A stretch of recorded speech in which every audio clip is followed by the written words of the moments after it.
My name is Stephen Muchiri. I'm the Chief Executive Officer of the Eastern Africa Farmers Federation. My organization is based in Nairobi, Kenya. It covers 10 countries in Eastern Africa, and we cover over 25 million smallholder farmers. We work with 3 regional governments, and my members are actually one of the first beneficiaries of the GAFSP MMI projects. We were able to work on a project that looked at building a digital platform that was meant to actually aggregate farmers for input markets, financial markets, insurance, transportation, and output markets. From the experience about the project, since it's now already closed, and looking at how the project has actually matured, because we've also been able to open the way for some of our members to actually apply for the funding. We actually have 4 national organizations that actually applied, and 3 were able to be awarded. We can say a couple of things. Number one, I think the fund has been very inclusive.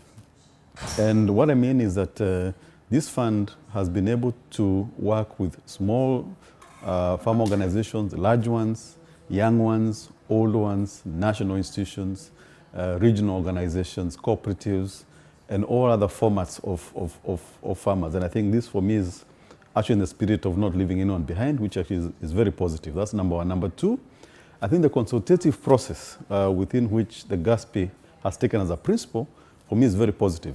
You know, we started off with MMIs. MMI had its own positives as well as its own challenges.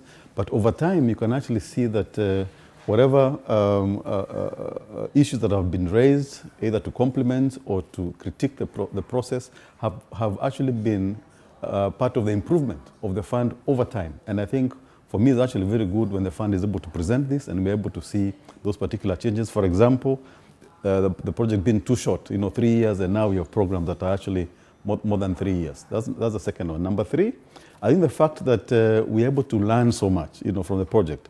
You can see we have beneficiaries from Africa, from Latin America, from Asia, and there have been forums to actually meet and learn from each other. The landscapes are different, the value chains are different, the policies are different, in as much as the challenge of the farmers actually remain the same.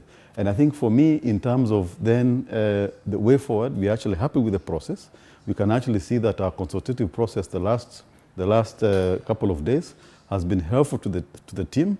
We are happy that now it actually opens up an opportunity even for more farm organizations to be able to apply for this particular fund, because it's very flexible in how it's actually been developed, and it's actually responding to the needs and the aspirations of farmers in the continent. Thank you very much.